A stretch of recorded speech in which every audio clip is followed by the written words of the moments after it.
Morning world, it's 8:30 in the morning UK time on Saturday the 19th of May.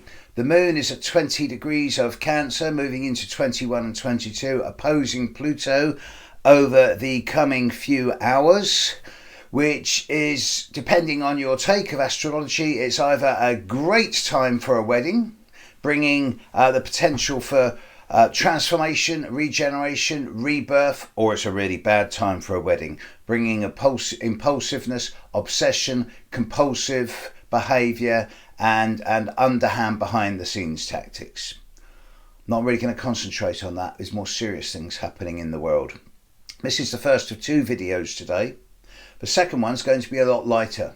A few of you in recent days have suggested that I'm getting a bit morbid in certain ways. Well, I don't want to be. I'm actually quite a cheerful guy most of the time, or so my friends tell me. But there are some pretty crazy things going on in the world, which I do put down to the ongoing intensity from the square from Mars to Uranus, which is going to be around now until mid-September. So we have to learn to live with it. Three things I want to focus on. At 8 minutes past 12 local time, midday, on Friday the 17th of May, just to the east of Havana, a plane came down carrying over 100 people, and all of them bar 3 died. Now, a number of people, mainly from the North American continent, have said that this is fake news, but it's not. It's reported in every news media all over the world. I don't think it's very big news in America. The fact is, a plane crashed at that time. Mercury conjunct Uranus was on the midheaven in Taurus at that moment, 8 minutes past 12, 20 miles to the east of Havana, and Mars was squaring Uranus very strongly. Now, of course, Mercury conjunct Uranus would have been on the midheaven, the ascendant, the descendant, all squaring Uranus in a number of other countries in the world where planes were landing and taking off. So it'd be inappropriate to say that astrologically this is the cause of that air crash. But it is appropriate to look at the chart of that air crash and say that yes, Mars square Uranus is the dominant theme. Now the plane in question was about 40 years old.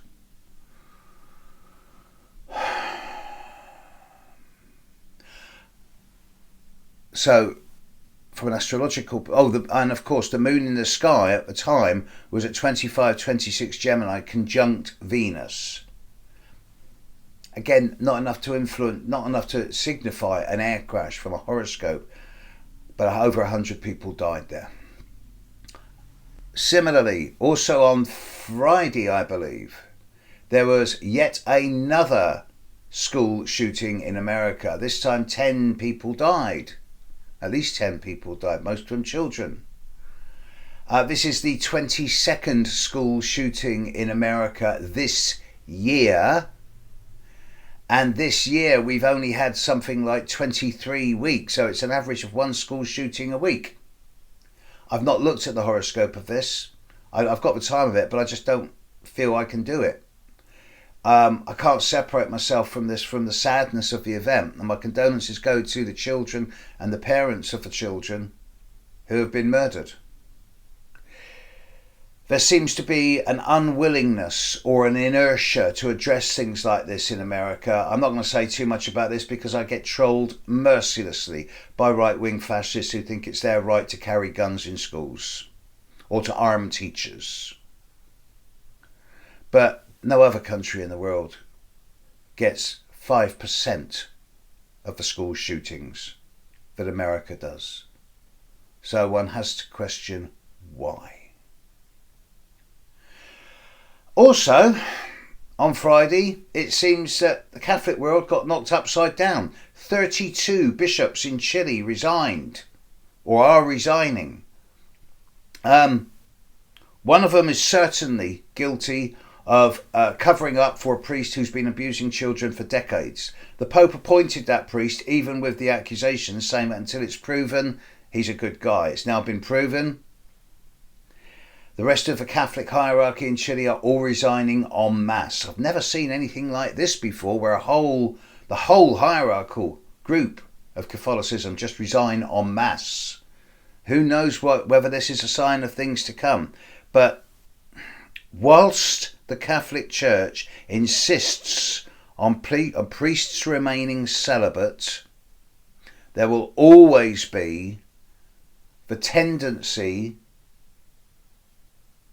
for subterfuge and hidden lust to manifest in inappropriate and unethical ways. And with Mars square Uranus, of course, this stuff's going to come out in a way that's disruptive, unexpected, unpredictable. This is just a start. Meantime, the moon's opposite Pluto. It's a deep, dark, morbid time. And there's a wedding, which could actually be very transformative, especially for the people concerned. I hope so, in the most positive of ways. Now I'm going to go and do a video on what makes people attracted to each other. It's going to be a lot more upbeat. That's the word I'm looking for. Have a great weekend, world. Catch you shortly. Bye.